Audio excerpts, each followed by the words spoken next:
Ika-4 na quarter, unang linggo. Mga bata, alam ba ninyo ang ibig sabihin ng Pangunang Lunas? At kailan kaya dapat isagawa ang Pangunang Lunas? May dapat bang gampanan ang Pangunang Lunas? Ang layunin ng ating aralin ngayon ay naipaliliwanag ang katangian at layunin ng Pangunang Lunas. Bago natin ipagpatuloy ang ating talakayan, ay gusto kong ilabas muna ang inyong lapis at module at sagutin ang mga nakahandang gawain. Subukin ang panuto. Piliin ang titik ng tamang sagot. Isulat ang sagot sa iyong sagutang papel. Unang tanong. Ang patlang ay ang pagbibigay ng pangunahing tulong, kalinga at pangangalaga sa mga taong napinsala ng sakuna o karamdaman. A. Pangunang Lunas. B. Pagpapanatili ng buhay. C. Pagtaguyod sa paggaling. D. Pananggalang sa sarili. Sagot, letter A. Ang Pangunang Lunas. Ikalawang tanong. Sino sa mga sumusunod ang maaring magsagawa ng first aid o Pangunang Lunas? A. Doktor na may aparato. B. Nurse na may mga dalang gamot. C. Guro na may sapat na kasanayan. D. Karaniwang tao na may wastong kaalaman. Sagot, letter D. Karaniwang tao na may wastong kaalaman. Ikatlong tanong. Alin sa mga sumusunod ang dapat unahing suriin bago magsagawa ng Pangunang Lunas? A. Pagdaloy ng dugo sa katawan. B. Daanan ng hangin. C. Buga ng hangin. D. Pagdurugo. Sagot, letter B. Daanan ng hangin. Ika-4 na tanong. Alin sa mga sumusunod ang hindi kabilang sa dapat bigyan ng Pangunang Lunas? A. Natutulog. B. Nasugatan. C. Nawalan ng malay. D. Nabalian ng buto. Sagot, letter A. Natutulog. Ika-5 tanong. Alin ang Pangunang Lunas ang nararapat ibigay sa taong may balingoy-ngoy o nagdurugo ang ilong? A. Imasahe ang ilong ng pasyente. B. Painumin ng maraming tubig. C. Takpan ng ilong ng bendahe. D. Painumin kaagad ng gamot. Sagot, letter A. Imasahe ang ilong ng pasyente. Ika-6 na tanong. Mahalaga ang pagbibigay ng Pangunang Lunas sa taong nangangailangan upang patlang. A. Maging sikat. B. Maisalba ang buhay. C. Makatulong sa mga doktor. D. Masigurado ang bisa ng gamot. Sagot, letter D. Masigurado ang bisa ng gamot. Ika-7 tanong. Kung ang panlunas sa nagtatae na A, B, C ay abokado, bayabas, kaimito, sa first aid, ito ay nangangahulugang patlang. A. Airway breathing circulation. B. Anemia blood causes. C. Animal bite center. D. All body masses. Sagot, letter A. Airway breathing circulation. Ika-8 tanong. Ang mga sumusunod ay ang tatlong pangunahing layunin ng Pangunang Lunas maliban sa isa. A. Pagbigay ng gamot. B. Pagpapanatili ng buhay. C. Pagtaguyod sa paggaling. D. Pag-iwas sa paglala ng pinsala. Sagot, letter A. Pagbigay ng gamot. Ikasyam na tanong. Alin sa mga sumusunod na pangungusap ang hindi nagsasaad ng tama ukol sa Pangunang Lunas? A. Ang Pangunang Lunas ay maaari ding ibigay sa mga hayop. B. Ang Pangunang Lunas ay ibinibigay sa mga taong nais maisalba ang buhay. C. Dapat na unahing suriin ang daanang hangin sa pagbibigay ng Pangunang Lunas. D. Kinakailangang gamitan ng natatanging aparatong panggamot ang pagbibigay ng Pangunang Lunas. Sagot, letter D. Kinakailangang gamitan ng natatanging aparatong panggamot ang pagbibigay ng Pangunang Lunas. Ikasampung tanong. Alin ang Pangunang Lunas ang nararapat ibigay sa taong nalason ng pagkain? A. Painumin ng maraming tubig at magpahinga. B. Kumain ng isang kutsarang pulot o honey na may katas ng luya. C. Painumin ng maligamgam na tubig na may lemon o kalamansi at asukal. D. Lahat ng nabanggit. Sagot, letter D. Lahat ng nabanggit. Lahat tayo ay may pananagutan sa isa't isa. Tungkulin natin na maging handa sa pagliligtas sa kapwa-tao mula sa pakikipaglaban sa buhay at kamatayan. Ang kaunting kaalaman sa Pangunang Lunas ay makaliligtas ng buhay. Ano ang iyong napag-aralan noong nakaraang linggo? Buksan ang iyong module sa pahina 4 at sagutin ang mga nakahandang gawain sa balikan. Ano to? Piliin ang mga kahon na tumutukoy sa tulong o lunas na pwedeng maibigay sa taong may sakit o napinsala. Isulat ang iyong sagot sa iyong kwaderno sa mape. Una, painumin ng soft drinks 3 beses sa isang araw ang may sakit.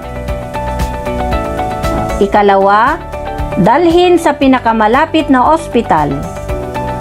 Ikatlo, punasan ng basang tuwalya ang katawan ng may sakit. Ikaapat, painumin ng angkop na gamot ang may karamdaman. Sagot, dalhin sa pinakamalapit na ospital. Painumin ng angkop na gamot ang may karamdaman. Mga bata, tignan ang mga larawan. Ano ang ginagawa ng mga tao sa larawan? Paano ito makakatulong sa tao? Naranasan mo na bang makatulong sa kapwa mo? Ngayon, ay ihanda ang inyong isip, ang iyong tainga, at ang iyong mata, at talakayin na natin ang ating aralin, ang Pangunang Lunas. Buksan ang iyong module sa pahina 5. Handa na ba kayo mga bata? Suriin. Ang Pangunang Lunas o First Aid ay ang pagbibigay ng pangunahing tulong, kalinga at pangangalaga sa mga taong napinsala dahil sa sakuna o karamdaman. May 3 pangunahing layunin ng Pangunang Lunas o tinatawag na 3P o 3P. Ang una ay pagpapanatili ng buhay, preserve life. Ikalawa, pag-iwas mula sa pagkakaroon ng mga dagdag na pinsala o pag-iwas sa paglala ng kapinsalaan o karamdaman. Prevent further injury or illness. Ikatlo, Pagtataguyod sa paggaling, promote recovery.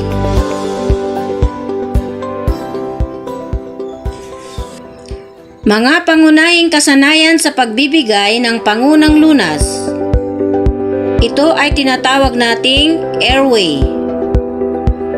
Ang airway ay daanan ng hangin, ang daanang panghininga o ang daanang hingahan. Ang dapat unahin, suriin at subuking lutasin ang mga suliraning may kaugnayan sa daanan ng hangin, bibig at ilong ng pasyente. Ikalawa ay ang breathing. Ang breathing ay buga ng hangin. Bantayan ang katangian ng paghinga. Susunod ay ang sirkulasyon. Ang sirkulasyon o pagdaloy ng dugo sa katawan. Suriin at subukin sugpuin ng tagapaglunas ang anumang suliranin at pinsala na may kaugnayan sa sirkulasyon, pagdaloy at pag-ikot ng dugo sa katawan. Mga bata, ang sakuna ay isang biglaang pangyayari na hindi natin alam kung kailan at kung saan mangyayari. Laging tandaan na ugaliin ang pag-iingat saan man tayo mamasyal upang sakuna ay maiwasan. Ang tanong, nauunawaan ba ninyo ang ating aralin? Sa ngayon ay sagutin na ninyo ang mga katanungan sa pagyamanin sa pahina 6. Sa ngayon ay sagutin na ninyo ang mga katanungan sa pagyamanin sa pahina 6.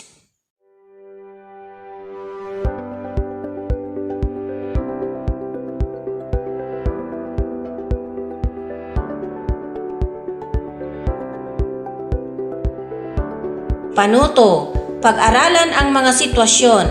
Iguhit ang hugis tala sa mga sitwasyon na nagpapakita ng kasanayan sa pagbibigay ng pangunang lunas. At hugis bilog naman kung ito ay hindi nagpapakita. Ilagay ang iyong sagot sa isang malinis na papel. Ang una ay, unahing suriin ang daanang hangin sa pagbibigay ng pangunang lunas. Ikalawa, suriin at subuking sugpuin ang anumang suliranin at pinsala na may kaugnayan sa sirkulasyon. Ikatlo, gumamit ng natatanging aparatong panggamot ang pagbibigay ng pangunang lunas.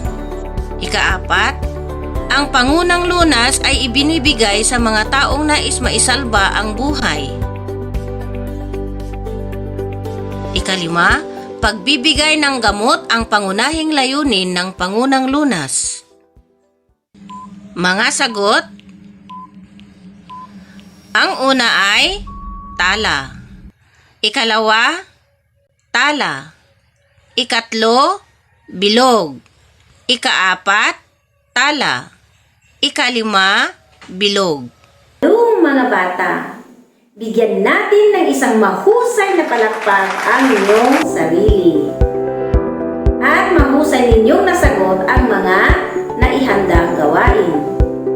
Sa ngayon, dadako na tayo sa isa-isip. Narito ang panuto sa isa-isip. Sagutin ang mga tanong sa ibaba at isulat ito sa iyong kwaderno. Ang unang tanong, ano ang pangunang lunas o first aid?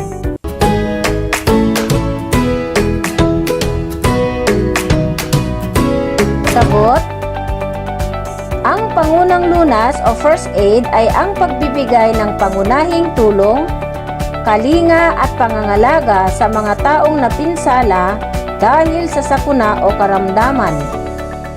Ikalawang tanong, ibigay ang tatlong pangunahing layunin ng pangunang lunas.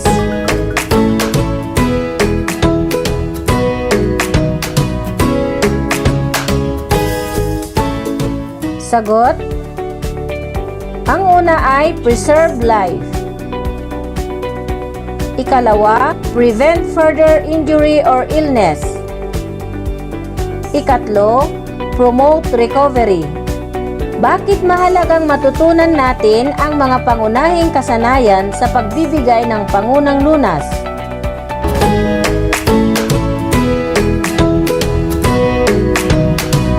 Sagot: upang makapagligtas ng buhay at maagapan ang anumang pinsala o kapansanan. Ito ang panuto sa isagawa. Pag-aralan ang mga nasa larawan, ihanay ang layunin sa bawat sitwasyon, at ipaliwanag ang bawat kahalagahan nito. Isulat ang inyong pagpapaliwanag sa ikatlong kolum. Unang larawan, ikalawang larawan, ikatlong larawan. Sa column A, sitwasyon. Una, sugat sa paa at kamay. Ikalawa, taong nalunod sa baha. Ikatlo, taong nabali ang buto sa paa. Column B, layunin. A. Pagtataguyod sa paggaling. B. Pagpapanatili ng buhay. C. Pag-iwas mula sa pagkakaroon ng mga dagdag na pinsala o pag-iwas sa paglala ng kapinsalaan o karamdaman. At sa column C, kahalagahan. A, B at C. Mahusay mga bata, bigyan natin ng isang magandang palakpak ng inyong noon, dadako na tayo sa huling gawain. Buksan ang iyong module sa pahina 7. Basahin, unawain at isagawa ang nakahandang gawain. Ang panuto sa letra A, itugma ang nasa hanay A sa nasa hanay B. Isulat ang sagot sa iyong sagutang papel. Hanay A, una, breathing. Ikalawa, circulation. Ikatlo, airway. Ikaapat, pangunang lunas. Ikalima, preserve life. Sa hanay B, A, ang daanan ng hangin.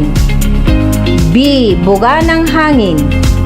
C, pagbibigay ng pangunang tulong, kalinga at pangangalaga sa mga taong napinsala dahil sa sakuna o karamdaman. D. Sirkulasyon o pagdaloy ng dugo sa katawan. E. Pagpapanatili ng buhay. F. Pagtataguyod sa paggaling.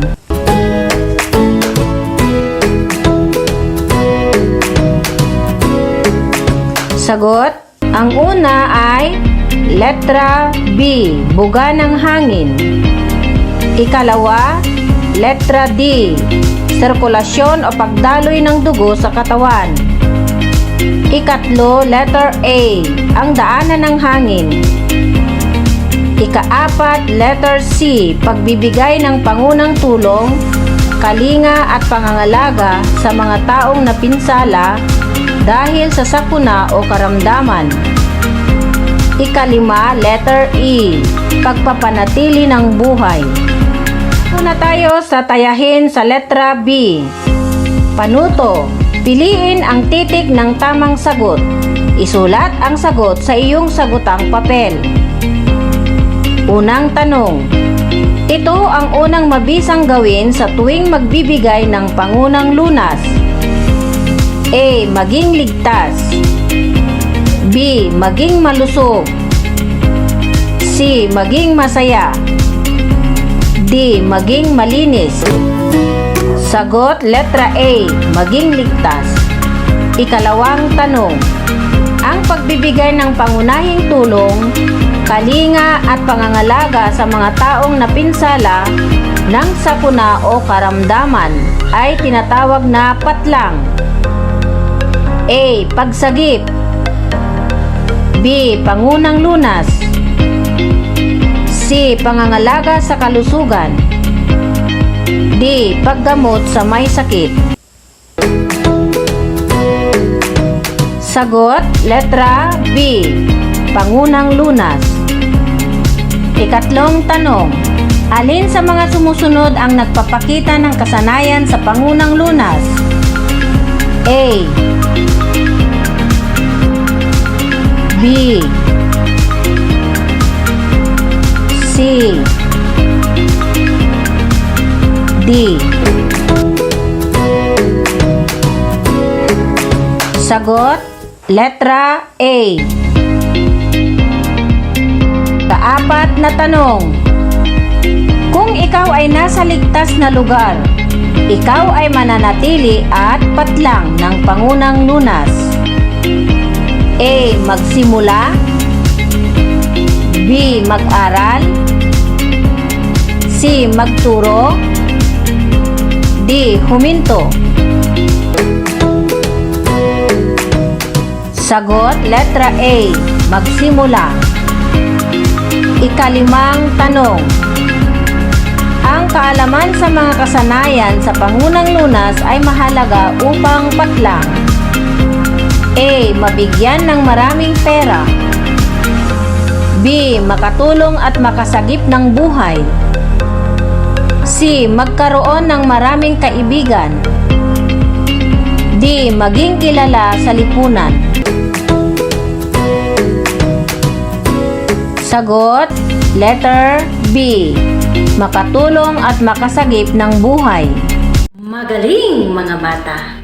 Ngayon, para mas lalong gumaling at matuto, buksan ang iyong module sa pahina 9. Sagutin ang mga nakahandang gawain sa karagdagang gawain. Handa na ba mga bata? Dagang gawain. Panuto. Magbigay ng 5 magagawang tulong sa mga sanggol at matatanda na biglang nagkasakit o napinsala. Isulat ang sagot sa iyong kwaderno. Ilagay ang iyong mga sagot sa bilang 1, ikalawa, ikatlo, ikaapat, at ikalima. Muli, ako ang iyong gabay sa Health 5. Ako ang iyong guro, Teacher Josie.